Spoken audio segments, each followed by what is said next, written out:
say, but maybe I'll grow out of it. Grown out of it. I'm a businessman and I don't waste time on any shit. Don't waste time shit. These sweet instincts ruin my life. There's no progress, just good times. Bitch, I'm wasted, just getting on by. Gonna go to the show and then come home and probably die. These sweet instincts ruin my life. There's no progress, just good times. Bitch, I'm wasted, just getting on by. Gonna go to the show and then come home and probably die. Pains me to say, but maybe I've grown out of it. Grown out of it. Washed up already, and all I wanna do is sit down, sit. These sweet instincts ruin my life. There's no progress, just good times. Bitch, I'm wasted, just getting on by. We're gonna go to the show and then come home and probably die. These sweet instincts ruin my life. There's no progress, just good times. Bitch, I'm wasted, just getting on by. We're gonna go to a show and then come home and probably die. Okay, I don't want to get too copyright stricken from singing along with that stuff, but I just wanted to get on with that because that was fun. I need to find music to play that I can play for you guys and then like mute for myself so I don't have to hear it. Yeah, that is my plan, to find music for you guys to enjoy while I also listen to my own music. Yeah, this should work. Oh, maybe not. We'll go for video game music, yeah? And then I'm gonna make it a little bit quieter for myself, and then turn it up for you so that you hear it a bit more. And then you guys get music, yippee! I just hit my head, okay. And then I'm gonna put on my own music. I'm gonna grab a separate pair of headphones and listen to music so that I can sing along, and you will be very annoyed with me the entire time. But we're gonna draw something. I haven't decided what yet. Hold on, give me 2 seconds. I'm grabbing my some headphones.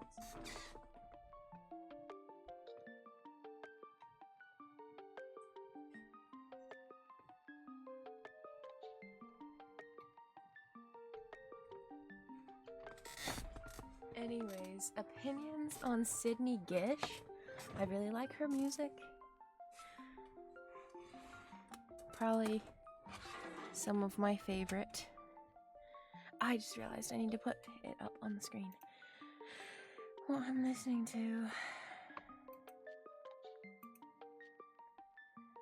Just really quickly opening up. The little character I was drawing here was my friend's D&D character. I also have my D&D character that I've been kind of working on sketching out more, but I was like, oh, wait, hold on. I might want to draw all of our characters. That'd be cool. But my character, I used a pie crew to kind of be like, well, this is the basis, I guess. And then I wanted to try out drawing her on my own. Her name is Lee Vervehend.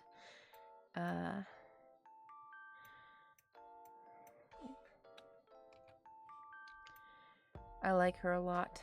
I like the vibes. She's got like a playing card vibe I'm trying to go for. She has trouble communicating, so she uses her playing card deck that is also her means of casting spells to communicate with her party. I thought that was cool. She's a warlock. And then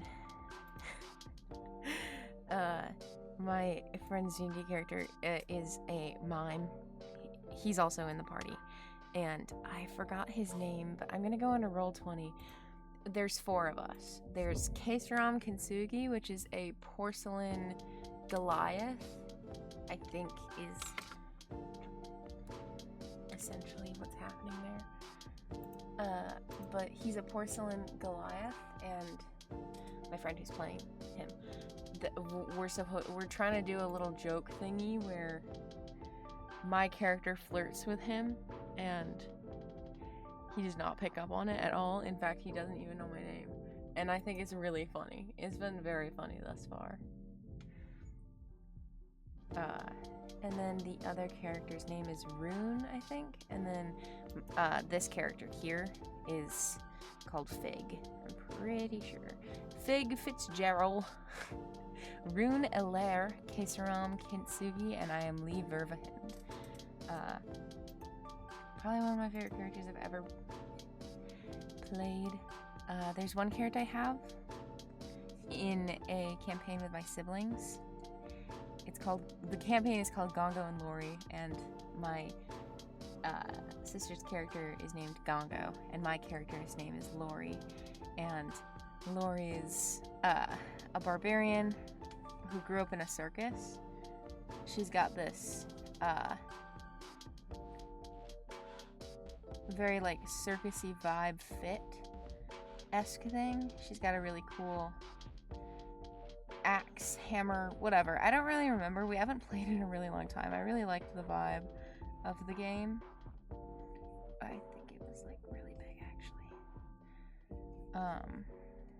She was the storm one for barbarians. I just remember that she had very cool hair. I was really proud of the hair. I haven't drawn her in a while though. I have her drawn elsewhere, but I just remember that I really wanted to go for very circus-esque clothing for her. Just like a lot of sashes, flowy kind of things for her vibe.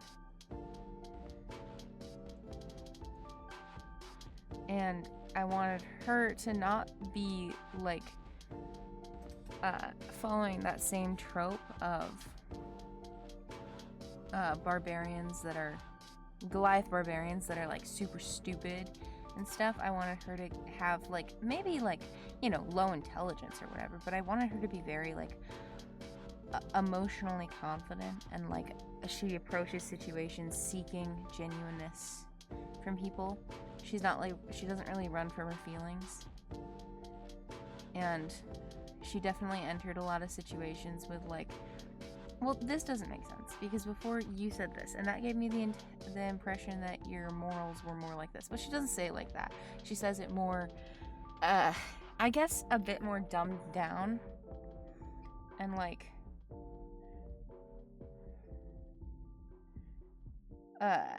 I guess more Goliath barbarian-esque in the way that she's like, well, that just doesn't fit what I initially thought.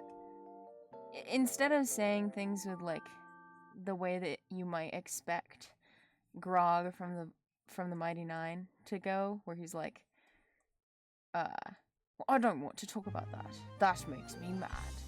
That makes me sad. That makes me feel a certain way, and I don't like those feelings, and so I'm going to avoid them.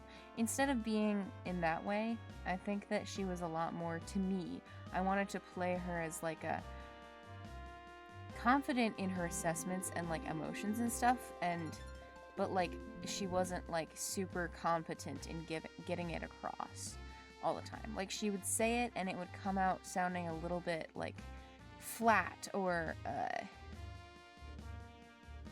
just not well articulated. And I didn't want the well articulated aspect to take away from the fact that she is very in touch with her emotions. You know? I really wanted her to be able to continue having the in touch with her emotions aspect. I really wanted it to be like the unintelligent aspects, I guess, to be more, well, you know, her stats don't exactly favor intelligence or wisdom. They more so favor strength and constitution and dexterity. Maybe a little bit charisma, just because, you know, she would have good intimidation. But, like, I really did care about her being more of a... portrayed more... I guess just...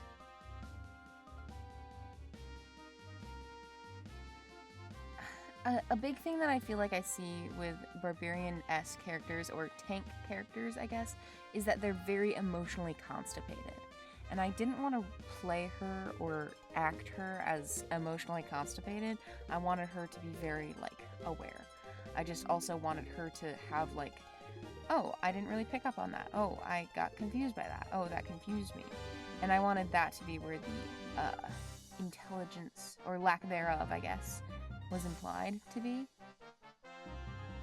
Because she felt like, in a lot of ways, growing up autistic, I definitely, and like undiagnosed, but still treated very like intelligently. I feel like I never really got the ability to treat myself like I was allowed to be less intelligent. You know, it just was always came with the territory of like, oh wow, you're really smart. You're smart for how old you are. It always came with that an expectation of, and because you've shown that you are, you always have to be.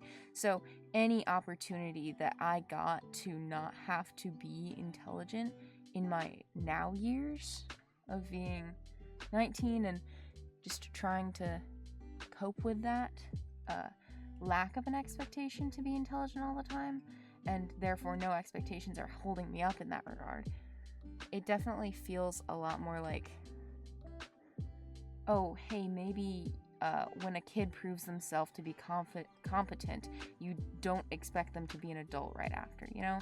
And so now that I have the opportunity to be like, hey, I feel a little stupid right now, and I think that that's okay, and I think I shouldn't be expected to be super smart either, you know? And it's helped growth-wise to have that. I'm not really sure if I actually wanted to draw her today, but I guess I just got into drawing her as I talked about her.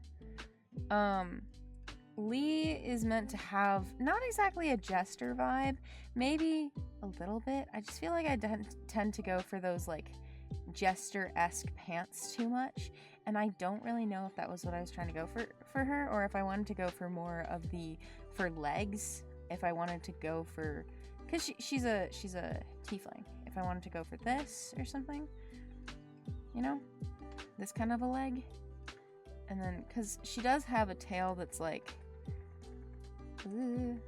she does have a tail that's supposed to be like that, because I was like, well, obviously if she's a tiefling, I can use the demon spawn-esque tail to my advantage, but I didn't know if I wanted to also do the these legs, or if I wanted to do something else. Because when I drew over here, I didn't really have a plan with her vibe. I just kind of was like, look, it's cute. She has the little tail. Ooh, and her card, and it's a 3 of spades. To me, I was also kind of drawing the inspiration of the 3 of spades character. I also was drawing the vibe of, what's it called? From that, like, oh, we do impressions of cards, you know? And, this, oh, how would you play out a 2 of clubs, you know? How would you say that this is a 2 of clubs? How would you act that? What kind of personality would a 2 of clubs have? You know? And I was like, well, maybe that's how she uses that to communicate, because to her, she already knows how a 2 of clubs would act. Either way, that is one of my D&D characters. But the D&D character that I was more interested in drawing this go around is actually not a D&D character that it's actually an NPC for one of my campaigns. So I had this campaign that was kind of similar to Fantasy High. It was like, they're in high school. Oh my god, they're in high school, but it was like a magical adventuring high school, right? And I had a character whose name was Luna Saturnidae. And she was a moth character. She was a bard, and she was a drummer, part of a band. And their initial plot was trying to figure out who killed her, right? And I really wanted to... I forgot, one of the plot elements that I forgot was that I was like, oh, a part of the Saturnidae family is also the Atlas moth, which is her brother, Atlas. Because she's a lunar moth, right? She's Luna Saturnidae. And so I was like, maybe we can use that. And everything. But I haven't drawn her properly. Like, in my campaign, when I ran it, when she got murdered, basically, their murder mystery solving was supposed to lead them to find out that there was this being that got summoned on accident, well, kind of on accident, and possessed another character that ended up joining them later down the line. That is, wasn't actually a creature at all. It was a spirit, like a very angry man that was like, I hate people who have magic. Magic is bad and unnatural unless it's natural, of which it is only natural if it's the magic that I like, you know? So, when I made the angry man character, I was like, ooh, this is gonna have, like, a lot of themes of, like,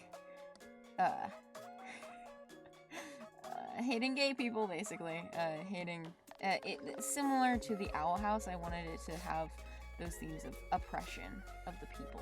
And I wanted it to mirror a lot of aspects of the society I had created in-game, which was, you know, I wanted there to be systems of oppression that only a couple of the characters noticed, and then a couple characters wouldn't have noticed. Wouldn't have had a reason to, you know? So one of my players, same person who's playing this guy, one of my players had a character called Maud Magdalene or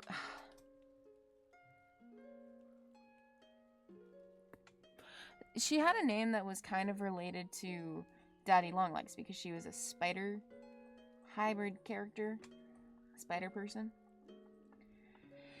And her whole thing was she was a rogue, and her parents were evil and had adopted her for basically brownie points in their high society business thing. And she decided she hated that. Holy cow. And so she ran away.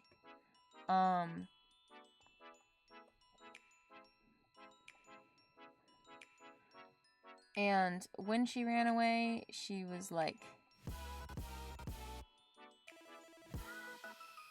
she started living in the ceiling tiles above the school that she started going to get better at adventuring so she could make money adventuring.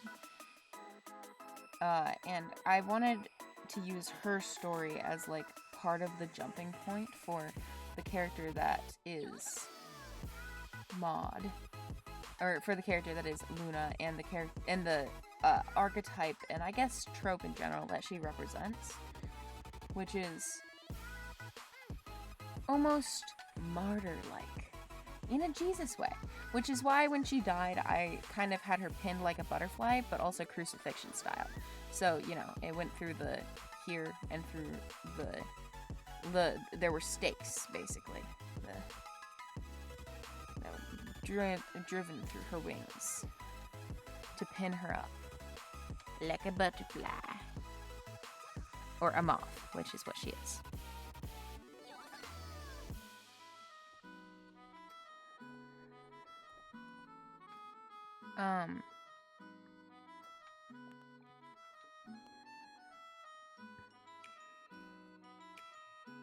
I also wanted her to have a punk vibe, but I don't think I gave that off. I think I just gave off a vibe of her being very anxious and also the drummer of a band.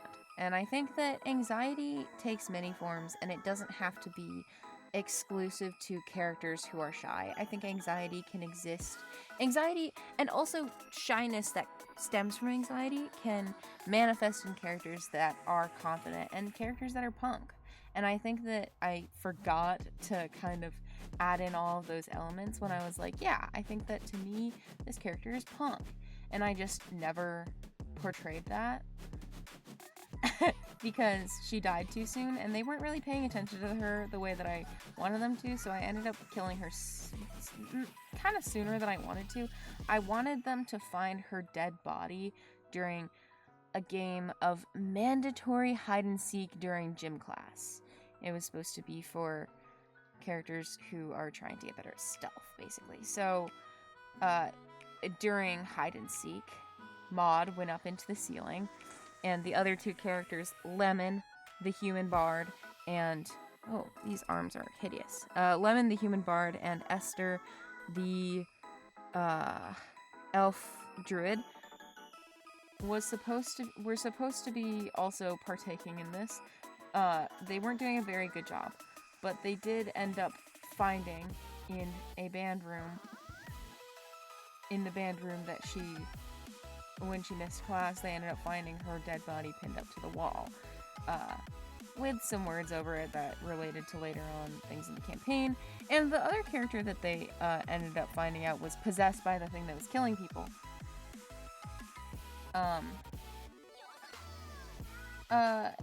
Was a little guy, a fun little guy that I actually got to NPC around with, and he was pretty fire. That I totally didn't forget the name of. But he was a kestrel, which is like a bird race that I found, that I was like, that works perfectly. That works amazingly. I remember his name. It's so nearly there that I remember his name. Oh god. Okay, I have to check my phone now to find out what his name was. Because I had it written down somewhere, I swear.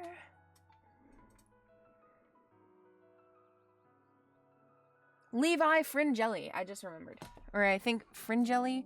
I think I was a little worried about naming him after that fast food pasta place.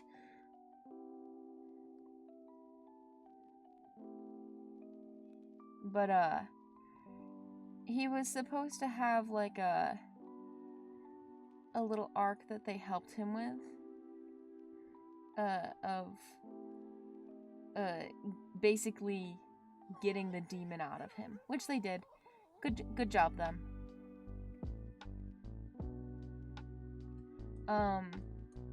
But they also ended up adopting him as a part of their party, which was very helpful to them. And he is an artificer, who was trying to multi-class in Warlock, but ended up being like, shit. So I kind of accepted help from the wrong guy. And they're like, yeah, are you gonna stop? And he was like, 100%. I don't feel like getting possessed again. That was kind of horrible. And they were like, yeah, do you want to help us go kill the thing that kind of contributed to the issue? And he was like, yeah, that sounds fire. And then he joined the party as an NPC, and it also helped me be able to have more influence in their story by having someone who was a part of their party who was an NPC. Unfortunately, the game never continued after some other things, people breaking up with each other and stuff, ended stuff, but I really did enjoy the parts of it that got me a couple of characters. I also had one character that came in later. Her name was Sylvia Warren, and she had this wooden mask over her face that allowed her she was like a ranger something else as well. I don't know what I want this other hand to be doing. One of the things I find myself sucking at the most when it comes to drawing characters in these types of poses is figuring out how I want them oriented, slash, how do normal people stand? It might be the tism. Who knows? Because I can figure out the hand thing whenever, but also it's hard to figure out how a hand would look, you know?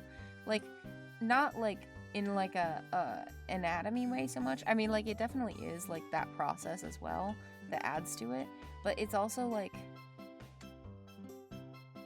hand, what do people do with their hands, you know? And I'm like, fuck, I forgot what people do with their hands. That's probably something people do with their hands. And I think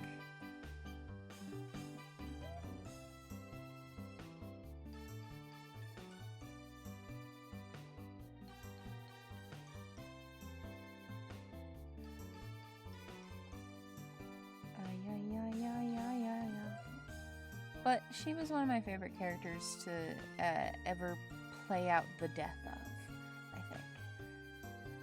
I really liked her vibe of like, I just wish I had gotten to play her more into them meeting her before I was like, well, it seems like they don't want to take interest in her character arc, whatever type shit. I can't seem to get them too attached to her. That was the thing that I was struggling the most with, was getting my players attached to the NPCs, because to the right NPCs, you know, because they would stumble upon someone that I was like, oh shit, I gotta give them a name, and then they'd be like, oh my god, I love them, and I'm like, fucking hell, I put so much effort into this really sick character, and you don't want to talk to her because she's a woman. No, but like, it felt that way. But they liked Levi. They liked him a lot. And I like her. I like Luna. She means a lot to me. I think that she's one of my favorite NPCs I've ever drawn, or ever done, ever created.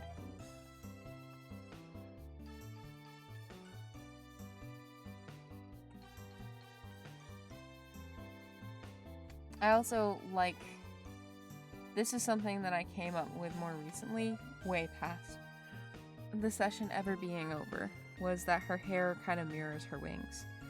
Almost, just cut-wise. I also have a humongous migraine going on right now, and every time I do a little noise or whatever, it's me trying not to vomit. And I don't know why I'm recording this while I'm dealing with the migraine. It's probably because I make bad choices.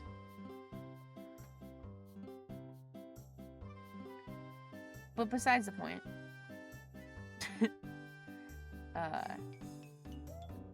I told myself that I would do this, no matter what. I would not be prevented. And so I did it. I drew her, and I drew something. Would you look at that? I do want to,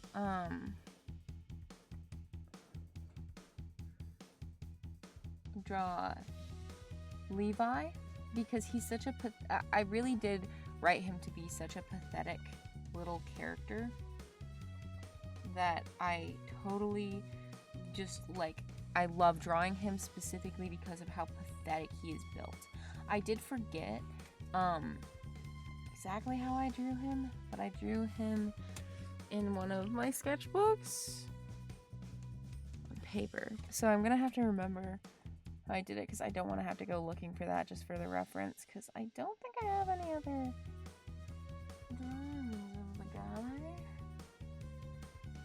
Doesn't seem.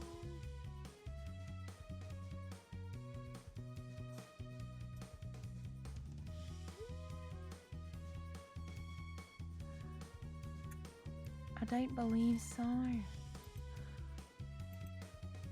Who's that? I don't remember this. That one. Yeah, whatever. Yeah, I guess I just never drew him. Weird.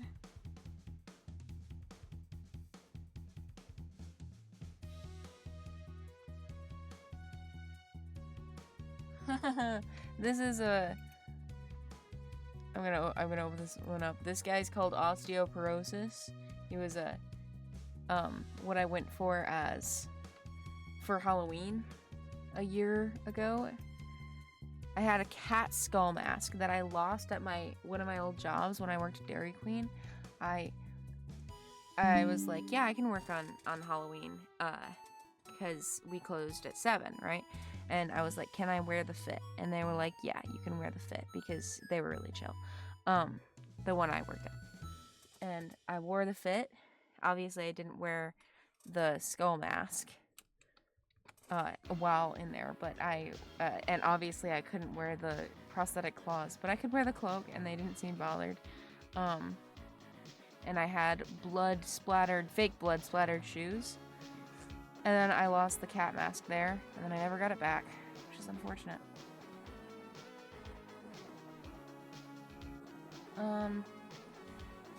Alright, we're gonna figure out how to draw Levi. Levi! My little boy! He's my little boy! He's a little boy! He has such a sad face. Sad boys. Oh, you know what? There's a character that I really want to draw before this. If I don't get to Levi, that's okay. We can do it next Sunday. What is it? Oh, it left my brain. It left my brain. I don't remember. Oh, fuck. Okay, hold on. Give me 2 seconds. I can remember. I'm also trying really hard not to vomit. Oh my god.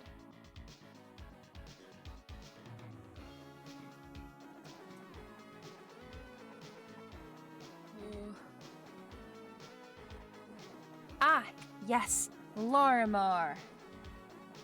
Named after the stone, of course, the precious stone. She was supposed to be like a little wolf or fox. I think fox was what I was going for. An Arctic fox.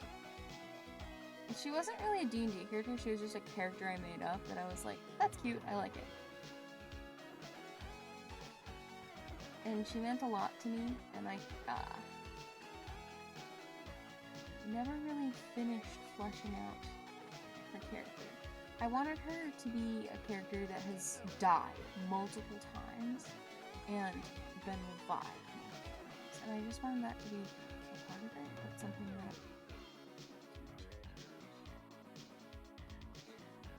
I don't know. I think that was...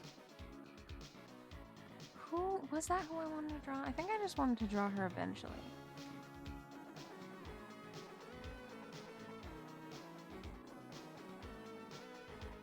Who am I thinking of? I'm thinking of a character. No, I cannot remember.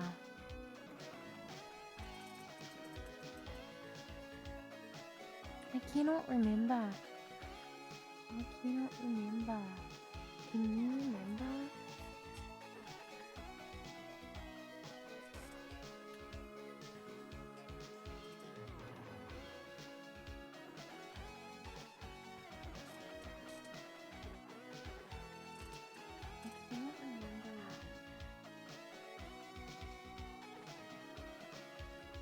Who is it? Who is it? Who is it? I'm thinking.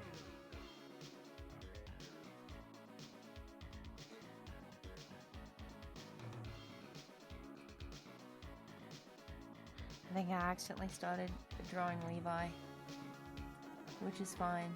Pathetic boy, come out!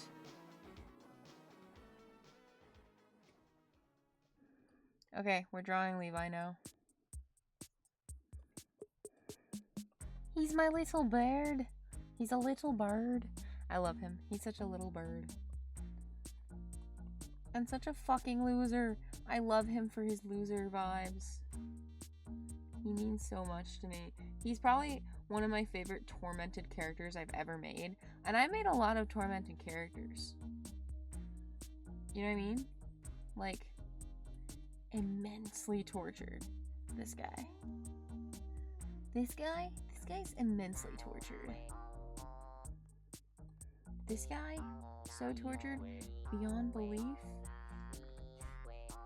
and he doesn't even know if it's supposed to end.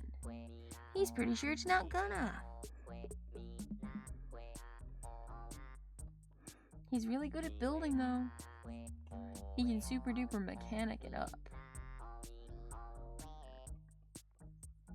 I've been getting these clips of Doctor Who, and mind you, I love Doctor Who. Doctor Who is a really quite good show I enjoy, and I watch it with my sister, and it's awesome. Outside of that, I've been getting a lot of like those clips on YouTube where they like to give you things, and there's a couple episodes that I skipped during Donna's part with 10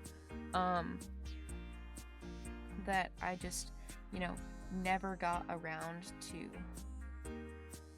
watching because we were kind of trying to just watch it through and then skip over parts that we could go back to if we wanted. And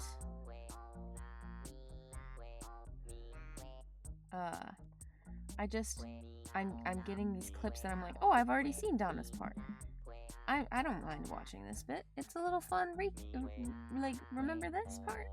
And I forgot that there were things that I hadn't actually seen, and so I got absolutely decimatedly jump scared by this part with Donna and the Doctor where there's apparently these aliens that can mimic humans, but they can't do it exactly right, so they have these like horrifying little body moments that are just like the worst things I think I've ever seen anything ever, and it was really bad. And like their arms were like horrendously long, and I was like, well, that hurt to perceive. Oh god, I really just bodily proportioned him. Just very bad. Okay. We're gonna do this a little better.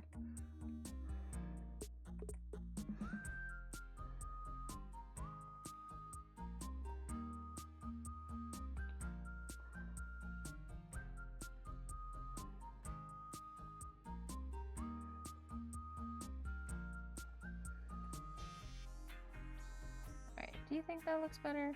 I really cannot tell how I feel about this.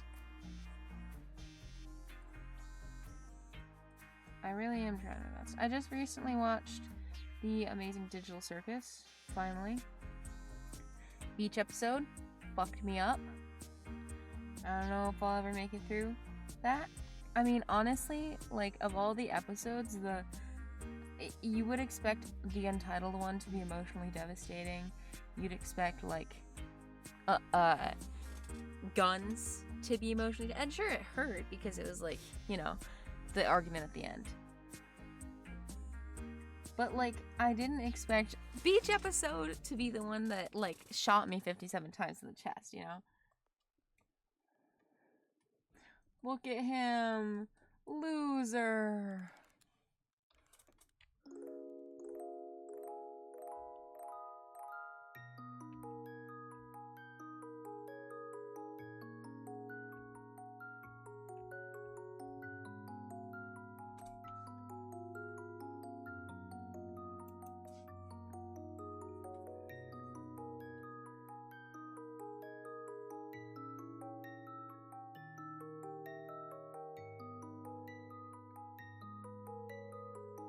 Yeah, that fits better. I definitely proportioned that guy. A little weird. Anyways, there's my little guy. He's very weird looking, but I love him. And his little weird looking vibes. Holy cow. Okay. Quite unwell feelings for me.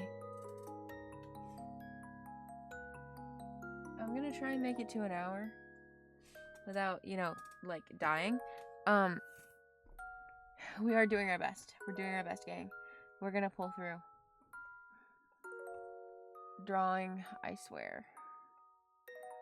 There he is. There he is. There's my little boy. What else is there to draw that won't kill me?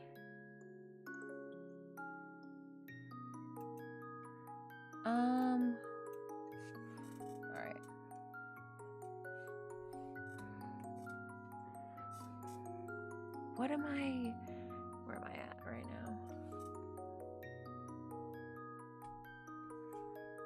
I have a character.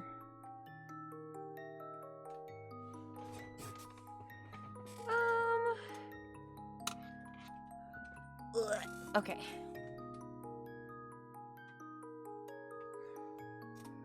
Oh, I have this character who's like part cyborg, basically. Not exactly. Some of her is part cyborg. Not, well, I don't remember. Okay, so I have this character that I was like, okay, she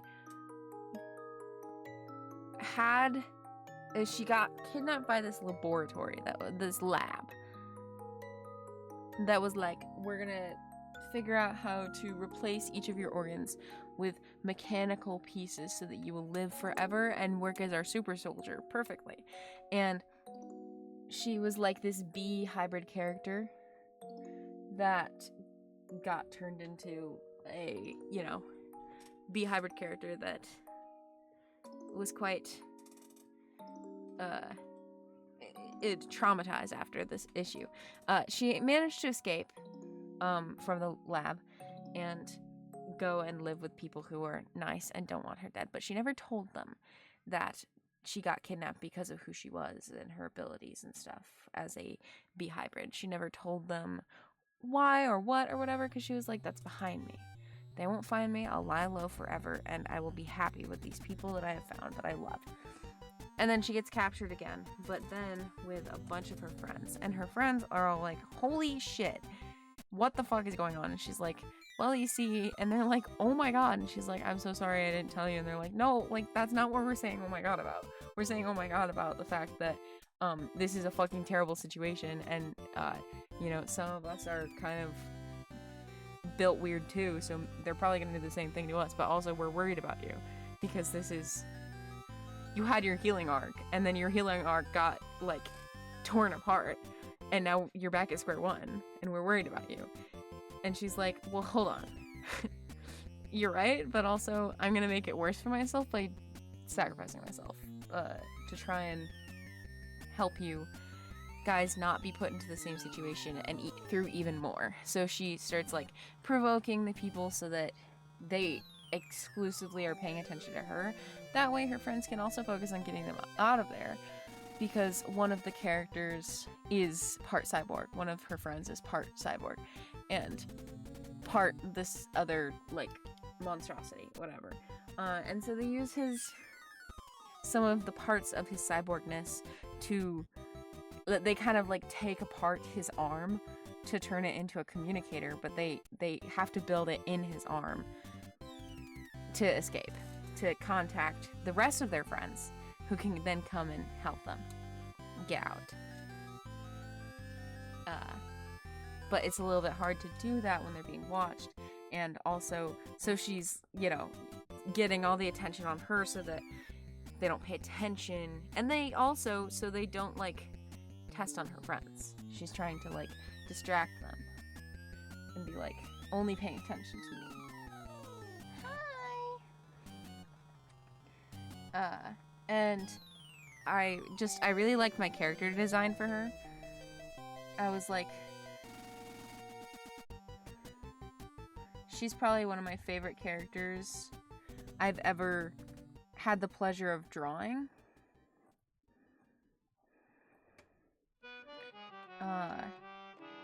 I just don't get to draw her that often. And she has these two braids that have gotten really, really long. And I really, that part, I was like, this makes me think of Eleven from Stranger Things. The getting long hair during a healing arc and then it getting cut. Because I feel like a lot of characters go through that, like, hair elongation process when they get better. After their horrible things, their hair gets longer. But I also really like in a lot of lab things, the hair getting recut when the bad thing happens again. And I think that's part of what inspired my whole arrangement for her. And I was like, yeah, that fits. And she has black eyes like a bug. and no eyebrows.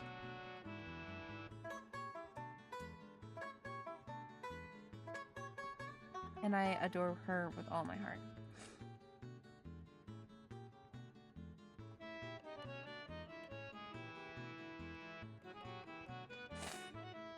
And she brings me such joy.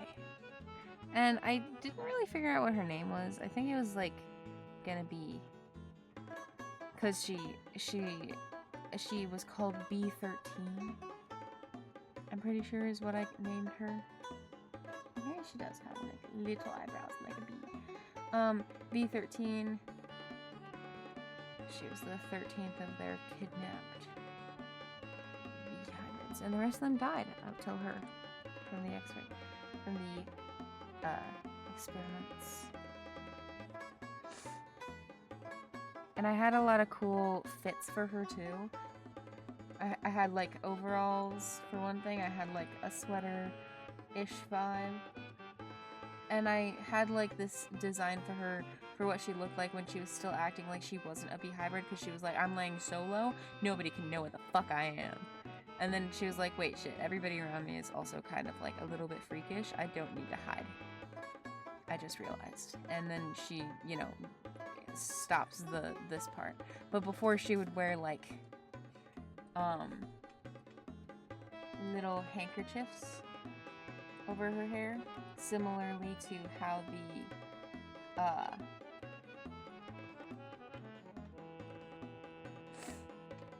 how in the Owl House a lot of the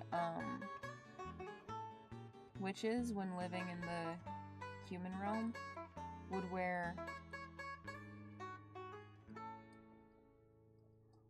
the shit over their ears to not draw attention to the fact that they have pointy ears. And she would basically tuck her antenna under the handkerchief so that she could, you know, pretend to be human, and then she would wear like goggles or whatever and just be like, oh, I just like really like building. And I think that it was a part of her fantasy character design that I was like, no one would really question a character wearing this fit as much as she did. But once she realized that she can rock it and it's not that deep and no one finds it to be that deep, she was like, oh, okay, understood. But she would wear the fit, keep her wings away. But in this fit, she would like... But I really like bug characters that wear goggles or something. And like hoods or handkerchiefs and like hide the bug part so that they're not discovered as bug. That's one of my favorite things to do. To like portray. I also really like that her hair gets long, you know? I really like that she grows it out and is like... I also kind of get the vibe that she probably wouldn't have that long of hair by this point. I think that I was drawing her initially with like about shoulder length, but I wanted it to be like a signal of like time. Every time she was... every time I drew her, where I was like, oh look, okay, it's this long now. That's how you know at what point she's at. And she hadn't yet started just living with it all out there, you know? But I had this idea that I was like, maybe the way that they found her again was that there was a part of her that was causing issues. That she was like, I'm gonna reactivate like my spleen or something so that I can live. And she decided it was fine and was like, I'm gonna do it. I know enough about like whatever stuff, mechanics and like bioengineering and stuff like that, that I can do this and it'll be fine. And I really like the idea that she was like, and it'll be fine, and I'm gonna stop running from the idea that they'll find me, you know, because they won't care, and I'm fine, and I can do this, and I can have my, you know, body stop betraying me, because I kind of imagined that she was living in this situation where some of the parts that they had already replaced, like organ-wise, was, were things that she had to maintain like a machine would, rather than maintain like a person would, which you could do easily just by eating. But I imagined that she kind of experienced a little bit of a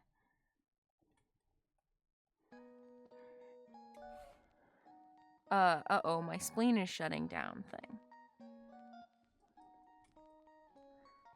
Or uh-oh, my kidneys, I need to fix that. And you know what, maybe there's a thing that she had to like reactivate or turn back on that she had been functioning without, like one of those things that technically you could remove but could fuck up your life forever. Like she's like, damn, only one of my kidneys is normal, this prevents me from doing a lot of things. Or I think that spleen is the one that makes the most sense because it would cause autoimmune issues. But I really liked the idea that she was God,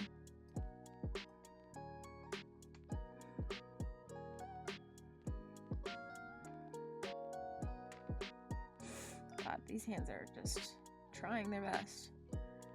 But I really like the idea that she was trying to I don't know why, but the torment of this character really speaks to me. I just really like the idea that she was trying to be better to herself, I guess, or treat herself better or something. And she couldn't, because it ended up fucking herself. So she ended up fucking herself over. But then it ends up being about the fact that she didn't actually tell her friends. And it's not meant to be that she didn't tell her friends, and that could have helped her. She could have been like, hey, can one of you like perform surgery on me? Because, you know, I figure it's kind of fantasy-esque to pull out the vague fantasy sci-fi thing, to pull out the one of you probably can do surgery, right? But I also like the idea that she was like, well, I know all my friends are very capable people, but I'm a fucking pussy, and I'm not gonna ask them for help, despite how much I desperately need it.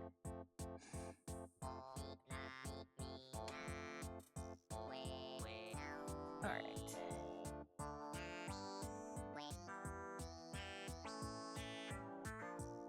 I'm also trying to figure out how the hell hands work, and how to like draw them without looking at my hand, which is making it a lot more difficult. I also want to make like fingerless gloves. I'm gonna draw fingerless gloves for this. I'm gonna go in like 5 minutes. I just want to make it to an hour. Oh my god, okay. Ignore the fact that I feel like I'm dying,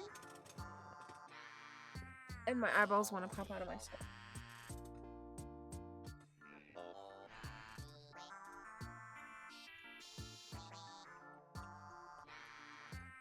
Because she can't perform surgery on herself, you know what I mean? Maybe you get a little silly with it. There you go.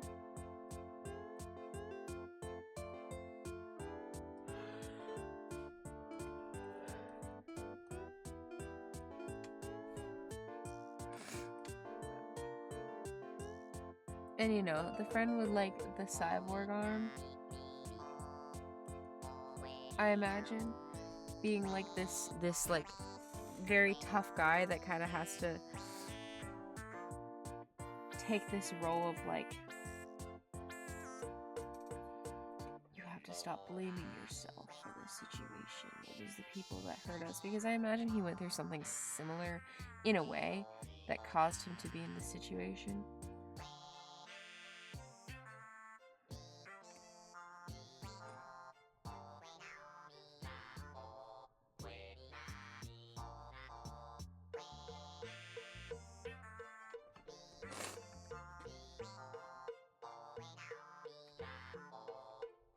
I want him to have a beard real bad.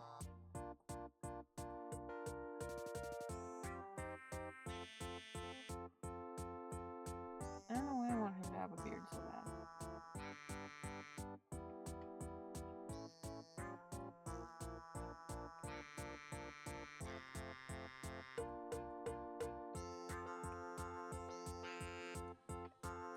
I also like the idea of her being just like a little freak bug, you know what I mean?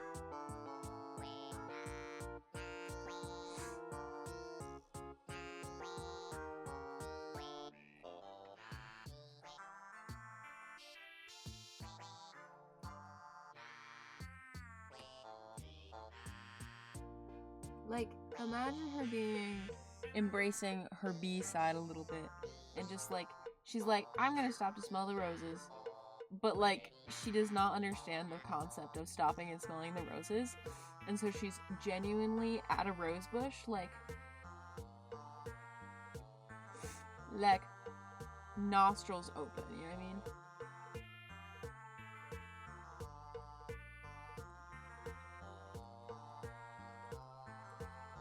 A lot of her design for me came from her hair being up, but I also like the vibe of her hair being like super big while being down.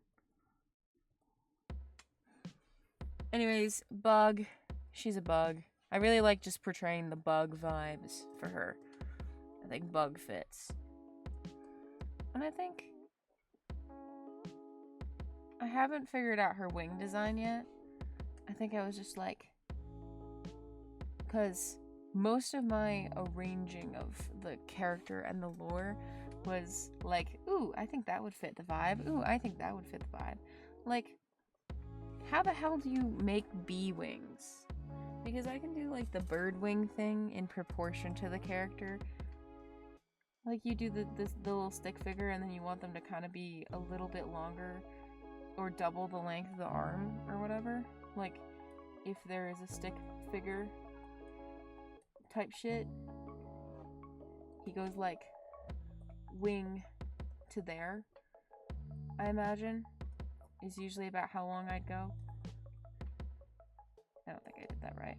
But either way, I kind of imagine that the wing goes about past. But a bug is different, you know?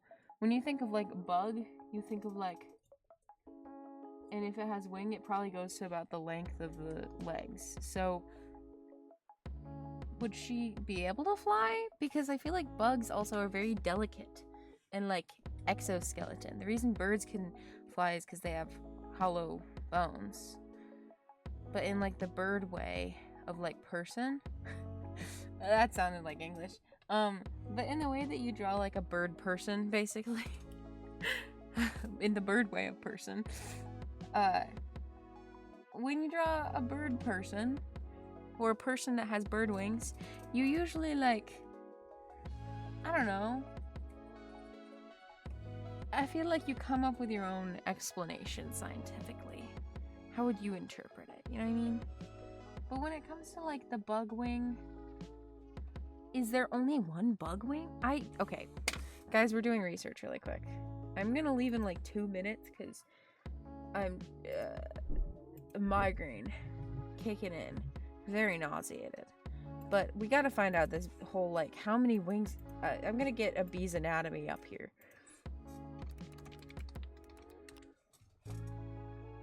Come on, bee anatomy. Copy image. Give me the copy image.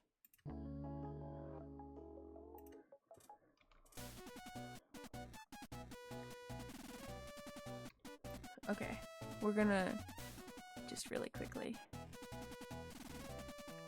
What the fuck? I just need a rectangle. Let me scoot this over. And then we can shrink it a little bit and just have it in this little corner. Okay. Perfect.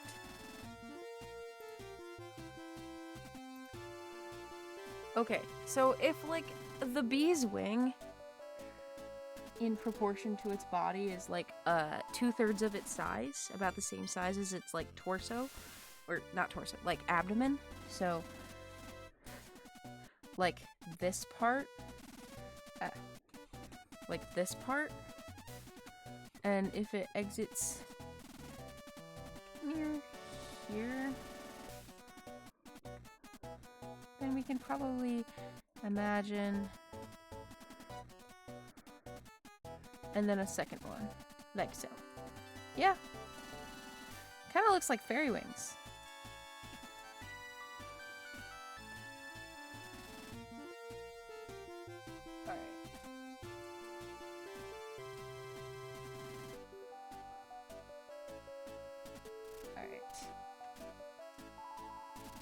What do we think? We've reached an hour. I'm thinking that I need to stop because I'm gonna die. Great talking. Bye-bye.